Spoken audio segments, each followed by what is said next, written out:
Good morning mga kalapatid. Pila sa ayuda. Pila sa ayuda mga kalapatid. Kanin at tinapay sa umaga. Yan. Pila sa ayuda mga offshore pigeon. Tatapusin muna natin ang paghimay ng tinapay para madali nyong nguyain para sa mga walang ngipin.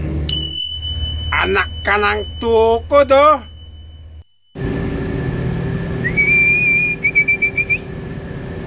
Ang sarap ng kain. Kanin lang at tinapay, buhay na sila.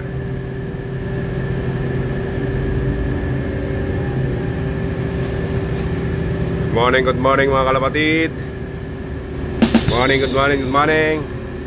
Yung young bird natin nandun pa sa ibabaw ng crane. Hindi pa bumababa yung young bird natin mga kalapatid. Umagang umaga, kay init ng umaga mga kalapatid. Alas 5 pa lang ng umaga, ang liwanag na, mataas na agad masakit na agad ang sikat ng araw. Bago tayo pumasok sa trabaho mga kalapatid, ito yung ating kanin sa umaga mga kalapatid at tinapay. Dito na pupunta mga kalapatid. Hindi ako nagkakanin sa umaga at hindi na rin ako kumakain ng tinapay sa umaga. Nagkakape lang ako mga kalapatid. Kape na walang asukal. Yan. Kasi yung asukal ko din mga kalapatid, minsan nilalagay ko rin dyan sa tubig nila. Brown sugar. Hinahaluan ko ng brown sugar yung tubig nila dyan mga kalapatid. Tapos yung kanin ko na kainin ko, isang mangkok. Yan o. Isang mangkok na kanin, 3 pirasong tinapay. Yan, hinihimay ko at pinaghalo-halo ko dyan.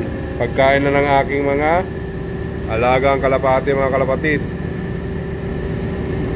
Hindi sapat pero malaking bagay mga kalapatid.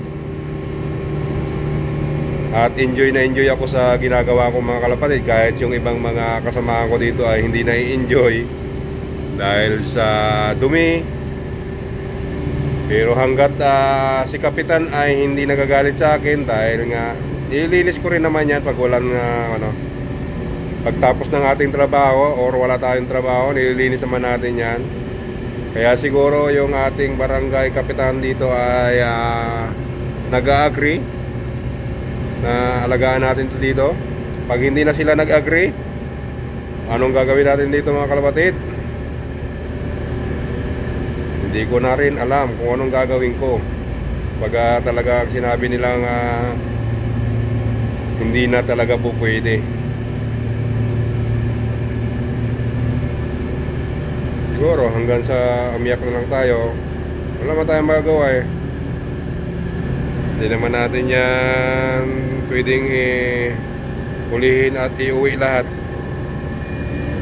Napakalayo at napakahirap pag ng papel nila mga kalapatid. Kaya ito ang nagpapahirap sa akin mga kalapatid, kung bakit ako hindi agad-agad makakauwi sa Pilipinas. Dahil din dito mga kalapatid, talagang napapamahal na ako sa mga alaga ko mga kalapatid. Hindi ko na alam kung anong gagawin ko mga kalapatid eh. Padami sila ng padami. Mga dumadating dito, dalawa mga young bird, mga anak nila galing sa platform. Dami na naman na dumagdag na kalapati mga kalapatid. Pero mamaya mga kalapatid, may good news tayo mamaya mga kalapatid. Kasi darating na yung pinabili natin ng patuka. Kaya may patuka na sila ulit mga kalapatid. Update ko kayo mga kalapatid sa sunod na upload natin. At patuka natin ay medyo masarap-sarap na ulit. Ayun lang mga kalapatid. Thank you for watching. Bye bye. Please subscribe mga kalapatid ang ating YouTube channel. And follow kung sa Facebook page ka nanonood mga kalapatid. Don't forget to follow, like, and share. Bye bye mga kalapatid. Yun na, naglipada ng iba yung mga mabilis, mabusog.